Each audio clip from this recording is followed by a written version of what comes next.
Hi everyone, welcome to another video on the JayBee and Milly channel. Today we are going to be reviewing Daphne and Velma book 2, The Dark Deception. So in this book, again, kind of reviewing, catching up on this, ready for reading the third Daphne and Velma book, which has just been released. So picking up from the last book, Velma is now preparing to move back into her family home that they managed to, get back in the first book. They're having to go through some renovations and things like that, so they're not moving in instantly, but that's set up. They have that back, starts with some great positivity. And not only that, but Daphne again has her independent story arc. She has started as an intern at the local magazine that's run by Fred's uncle, and there she's meeting a character that kind of remains quite prominent through the book, and that is Ram. So that's another one of the interns at the paper, and ultimately, he's a little bit older than her, but it's safe to say that she definitely has a crush on this character. So she's hoping to, really impress him there. And so, like I say, both of these characters do have their individual story arcs already heading into this. So as things are kind of progressing throughout this book, one of the first signs of, let's say, a mystery happening comes a little bit into it. There's more behind it. I mean, one of the key kind of story components for me personally was the mention at the very end of the last book that Shaggy needed help. So that's kind of how the book starts. I think Daphne and Velma really want to try and give credit to that and almost investigate into that a little bit. So they follow him around. He's spending a lot of time with the new girl, Taylor, and she seems to, really look up to him, be really close to him. And so he's spending a lot of time with them. And in fact, there's one time when they're following him through town and he just disappears into the shop owned by Taylor and her mother, the jewelry store.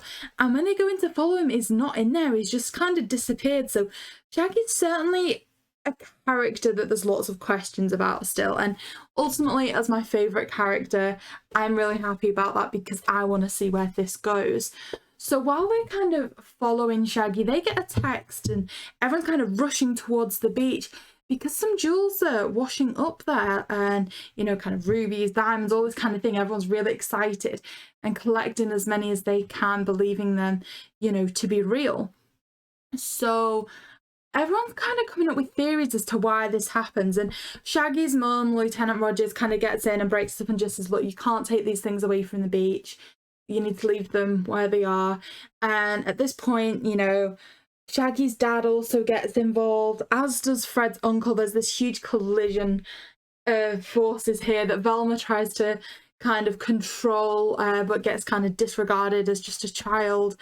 And ultimately, this kind of leads to Shaggy's dad throwing a comment out there that everybody doesn't let go, because they like their curses in Crystal Cove. They like to have, something to believe in the myths and everything. And that is, he says words to the effect of, you may as well be telling me it's the Vampire Lady of the Bay. And ever since, people are sold on that's who's behind these jewels washing up, that they belong to the original settlers of Crystal Cove, the Vanished. And they start to, say, a lot of the villagers start to say they've seen the Vampire Lady of the Cove. She's got, red hair and it's really prominent just in shadows and things like that. And in fact, when Velma's cat Jinkies goes missing, they go to try and find her at the new house, and while Daphne's looking around, she sees out of the window this flash of red that she believes to have been the Vampire Lady of the Bay. So the gang Daphne and Velma start to research this further. They try to kind of work out what's going on there. So they take a look at the jewels, and initially they think they're fake. They then go on to find out that they're real. And so there's some kind of controversy there that kind of perhaps are slightly undecided. And then above everything else, you know, Shaggy and his family are known to be kind of one of the original settlers of Crystal Cove. They're the family that dates back the furthest. And so they have a lot of the artifacts from way back then, one of which is the crystal of Crystal Cove. And so that's really valuable, and it goes missing at one of Shaggy's legendary parties. So what they do is they then have to try and locate that, and it opens up more mystery again. And not only that, but there's a second wave of the jewels coming in that's kind of washed up into the cove. So it really, you know, does set up a total mystery. And to that end, you know, Daphne and Velma, as always, have their suspicions, and they recruit the help of Ram to help them work out what's going on here. So Ram takes a look into some of, you know, the Rogers' companies, and also kind of trying to track an order from the jewellery store that is, you know, run by Taylor's mum, who's just returned to Crystal Cove. And ultimately, kind of the way this pans out, the way things, you know, are discovered to be the case, and, you know, how things proceed, is that, you know, Daphne and Velma work out that for these jewels to be washing up in the cove, they must be coming from upstream. So they ultimately follow this up, and Taylor and their mum have actually released these kind of jewels from within the coves into the harbour, and they are ultimately behind it. Now it does take a dark turn, so they ultimately stole the crystal of Crystal Cove as well, and that's again hidden in the sea caves and has to be found. But it does take a dark turn in that Taylor's mum does hold a knife up to Shaggy, because it turns out they were kind of two of the rivaling families, two of the early settlers in Crystal Cove, but that family never got the recognition that the Rogerses did. And so to that end, there's kind of this level of jealousy and everything like that. So that's why this dispute happened, why the mystery happened the way it did.